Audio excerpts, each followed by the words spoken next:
Bonjour, je me présente, mon nom est Maître Yves Jelker, avocat émérite en droit de la copropriété, et bienvenue dans cette capsule vidéo de Condo Légal. Aujourd'hui, je vous parle d'une notion clé en copropriété divise, souvent mal comprise mais essentielle, c'est-à-dire la destination de l'immeuble. C'est ce principe qui établit la ligne de démarcation entre ce qu'un copropriétaire peut faire et ce qu'il ne peut pas faire, que ce soit dans son unité ou encore dans les parties communes. Qu'est-ce que c'est la destination de l'immeuble? La destination, c'est l'identité de la copropriété. Elle définit le type d'usage permis. Résidentiel uniquement, par exemple, encore commercial, voire même mixte, par exemple, des commerces au rez-de-chaussée et des logements aux étages. Cette notion se trouve dans l'acte constitutif de copropriété, c'est-à-dire dans la première partie de la déclaration de copropriété. Mais les tribunaux nous rappellent que ce n'est pas seulement une question de mots. Il faut tenir compte du caractère de l'immeuble, de son environnement et même du standing des lieux.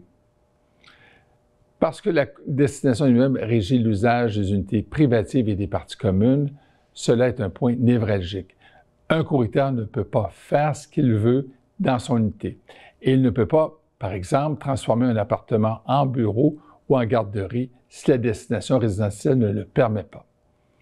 Et il ne peut pas non plus installer une enseigne commerciale ni modifier l'apparence extérieure de l'immeuble si cela compromet l'harmonie architecturale, voire même la destination résidentielle.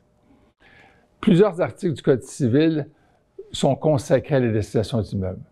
Commençons l'article 1053 du Code civil qui rappelle que la Constitution détermine la destination de l'immeuble. Il s'agit de la première section de la déclaration de propriété. L'article 1056 prévoit que les restrictions doivent être justifiées par cette destination. 1063, chaque copropriétaire peut jouir de son unité à la condition de respecter la destination.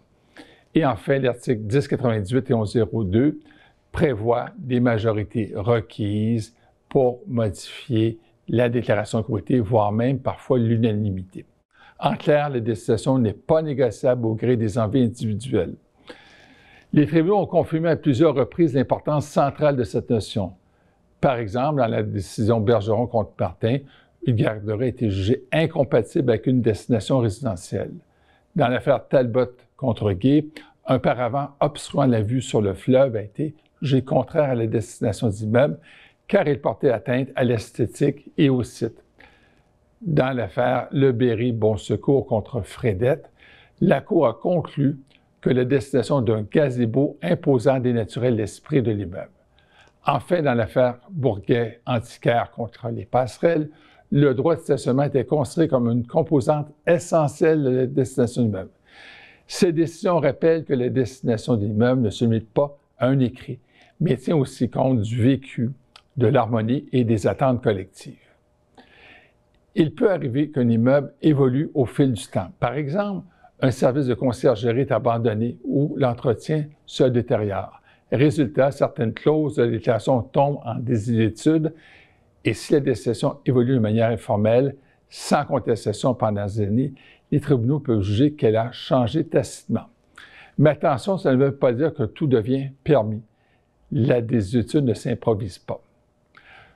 Modifier la destination de l'immeuble, par exemple, pour permettre des usages commerciaux dans un immeuble résidentiel, exige l'approbation de l'Assemblée, souvent à l'unanimité.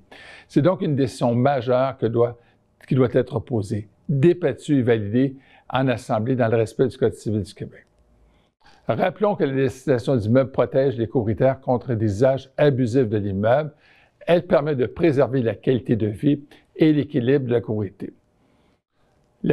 Une destination peut évoluer parfois même sans modification formelle, mais la tolérance prolongée d'un usage non conforme peut rendre certaines clauses inopposables, à condition que personne n'ici soit objecté pendant plusieurs années.